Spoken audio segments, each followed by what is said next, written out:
I'll never look at dirt in the same way again. It's important to remember that though we've heard from some amazing innovators, they're not the only ones in the world, or even the only ones in this room with us. Now, we're proud to announce our first accelerator, an organization run by one of our fellow goalkeepers, one that's going to advance education for many more children. Literacy is the building block for almost all learning, and yet 175 million young people in low and middle income countries are unable to read a single sentence, which is why we're so thrilled to reveal this new partnership. Room to Read works to improve early literacy in 10 countries in Asia and Africa. They work closely with governments to design interventions that meet the particular needs of children in each country, whether that be training teachers, establishing libraries, or getting quality reading materials into students' hands in their own local languages. Today, I'm excited to announce that thanks to these funding partners committing over $3.5 million between them, Room to Read will scale up their work across 3 countries, Vietnam, South Africa, and India, taking them a long way toward reaching over 1.1 million more children over the next 3 years. But we could go even further. Now, I've been working with Room to Read to create a plan to roll out a new literacy program in my country, Sierra Leone, but only if we can find the additional funding needed. So this is our call to action to all of you. Let's make it happen, people. If you want to learn more or indeed invest, there will be an accelerator station in the atrium at the end of the day. Ladies and gentlemen, it's been an honor and true pleasure to spend the morning with you.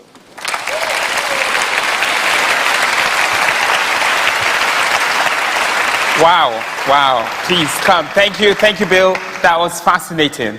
Now, that is the power of data and the power of analytics, people.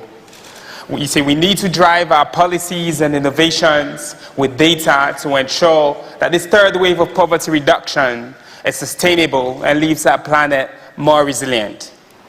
I left Sierra Leone as a teenager to pursue my education. 14 years later, with a PhD in biomechatronics and a young family, I moved back home at the call of my president, His Excellency Julius Maada Bio, to be part of something audacious, the creation of Sierra Leone's Directorate of Science, Technology, and Innovation. Now, Sierra Leone is known for a complicated set of socio-political challenges. It's a post-Civil War and post-Ebola country of rapid population growth. Now, this complexity is why our government has opted to make Sierra Leone a blueprint for global development through innovation, with a focus on education, human capital development, effective and efficient governance, accountability and transparency, national environmental resilience, economic diversification, and investments in science, technology, and innovation as key drivers for delivery. Now, to discuss the commitments our government is making and the impacts we're striving for, and to have a conversation with Bill about how the ideas he expressed can work on the ground, I have the honor to welcome to the stage the President of Sierra Leone, His Excellency Julius Maada Bio.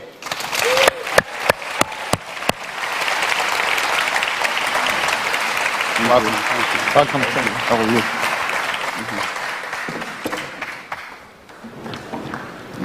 Yes.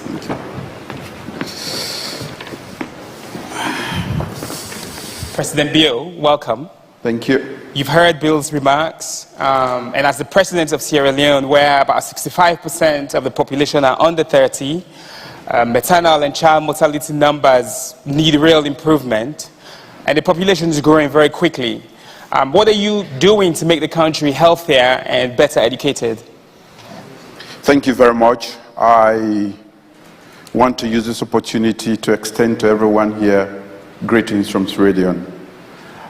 We've had our share of problems: civil war for 11 years, Ebola, man-made catastrophes, and also recently we had a mudslide. With that in mind, I've had the opportunity of leading the country for a very short time as a military officer. With that hindsight, what I have thought of the things I've harbored was how I could accelerate development in Sierra Leone to catch up with the rest of the world. We are lacking behind, I know that, but we don't want to go forward, we want to catch up with the rest of the world. So I have established a list of priorities, but sitting on top of that particular list of priorities is the human capital development. I campaigned on that, and I'm working on that.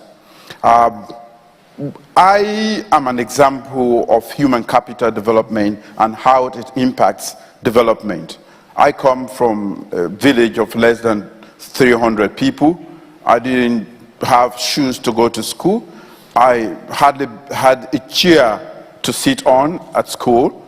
But when I look at how I have traveled a long and difficult journey from that village to the State House, that is the White House in Sierra Leone, I think education, which is human capital development, has played a critical role. And why do I say so? Because my mother, I lost my dad at the age of 4. My mother could not read or write, but she understood several years ago that developing the human capital is the most important assignment she had in order to make a change in this world. So she kept me in school, and I did my primary school and secondary school in Sierra Leone. I was fortunate to come to the United States, where I did my first and second degrees. And I said to myself, I'm going to change Sierra Leone. I started first with a business, and I ended up just employing 1,000 people. I said, this is not enough. This is not what I want to do. I have earned my degrees in one of the best countries in the world. I have to change Sierra Leone. The audacity that I wanted to do, I could not do as a businessman. So I decided again to try politics. It was quite difficult. You can't do politics without money, and I didn't have it. So the capital for politics anywhere in the world is the people. The people are the ones that make the decision as to who leads, especially in a democratic dispensation. So I got around and got a message for them that resonates very well with them and sits very well with everybody. I want to develop this country, but I know that development is about people and it's for people. Therefore, you cannot develop a country if you do not develop the human capital. Development itself, as we all know, we are grappling with that around the world. We are crunching statistics every day. We change paradigms on a daily basis. We have tried several theories that have failed. How can somebody who does not know numbers engage in that? How can we sustain development if we do not educate first the most important resource we have on earth, which is human capital? So that's people and education are your priorities in this case, human capital and free quality education. And Bill, you've just heard what President Bill's priorities are. As the world's Chief Innovation Officer, what current technologies and innovations are you most excited about that will help transform societies in countries like Sierra Leone? Well, there's so many things we need. We need a vaccine for HIV, for malaria, and we're hard at work on that. We need better seeds, better food fortification to deal with the malnutrition issues so these kids are ready to be educated. Another whole category that I'm fascinated by is taking the digital tools to track activity. So can we see, is the teacher showing up? Can we see whether the kids, their learning is improving? Can we see if the vaccines are in stock and immediately take action if it's not there? Even at the top level, can we take the government budget, both the domestic resources and the donor money, and track it better so there's a real sense of where did this money have a strong impact, where did it not? So I think digital visibility on all these different services will help us to find the people who are doing it well, to spread best practices, and to make sure that people have a sense that the government is learning and constantly improving. So that that's a kind of a new category. You know, young people in each of their countries will have to think about what does that look like. But if we can improve these systems, health and education systems, through digital tracking, including the money getting to the right places, I think that alone would be a gigantic innovation. President Bill, why now? I mean, what is it about the state of the world and where Sierra Leone is at this very moment that makes you believe that focusing on human development is the right path to take? Like I said earlier, the human resource is the most important resource that we have in the world. And any attempt to embark on development without first going back to the human resource will never work. All the countries in the world that have advanced in the past couple of years, from the examples we saw, are countries that are investing and continue to invest on human resource. I believe that through technology, again, I want to say thank you to David, who accepted my invitation to go back home from IBM. I had to find special words to convince him to go back to one of the poorest countries. But I challenged him, and that is the challenge I want to throw to the world. Yes, we are one of the least developed countries in the world, but I believe that we can move and catch up with the rest of the world within a very short time if we use technology. As you were saying, Bill, the education project, which is my flagship project for the government, what I want to do is to really, already I've declared free education, but I want to make this free education from primary school to secondary school not only free or accessible, but also quality that is competitive around the world. How can I use technology to deliver tuition, quality or world standard tuition to the last village in Sierra Leone?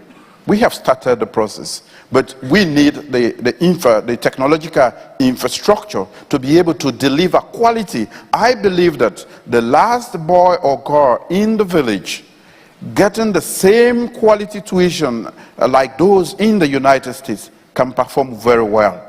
I believe in that, and that is why I, from a very poor home, that is how I got to sit by you.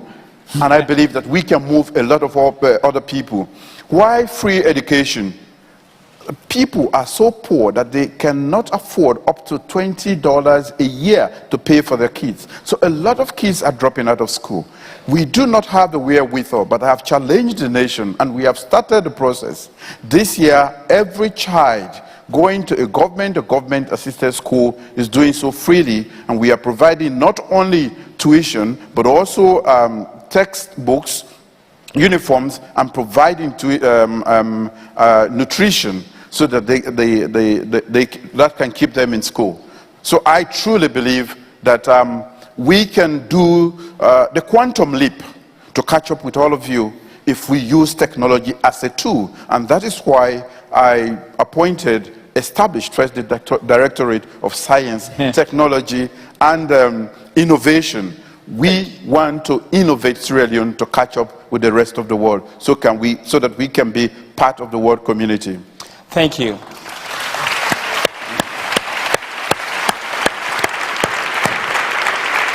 Bill, you get the last question. How do you want people to respond to what they hear today? Now, there are lots of people who are in the room, and many young people who are viewing this live globally, watching this session. What do you want them to do now? How do you want them to respond? Well, this week is a special week in the year where we really do focus on these broad goals and where we look at what the challenges are. I think in response to that, people going and visiting, going to Sierra Leone, seeing what's there, thinking about their personal capabilities, their institution's capabilities, say their university or their hospital, can they be paired up with an institution in Africa to spread those best practices? For people who are lucky to have a great education, the idea of doing like you're doing, going back, diving in, helping out, modernizing these systems, seeing new opportunity, that's the type of engagement we need, and we need it on a very big scale. I do believe that innovation is key here, but only if that innovation focuses on this big, big gap. You know, the numbers look very, very daunting, but we need to engage ourselves and surprise the world on the progress we make. You've heard it, people. Thank you, President Bio. I look forward to working with you to truly make Sierra Leone an example to the world of how innovation can help us achieve the Sustainable Development Goals. And Bill, thank you very, very much. Thank you.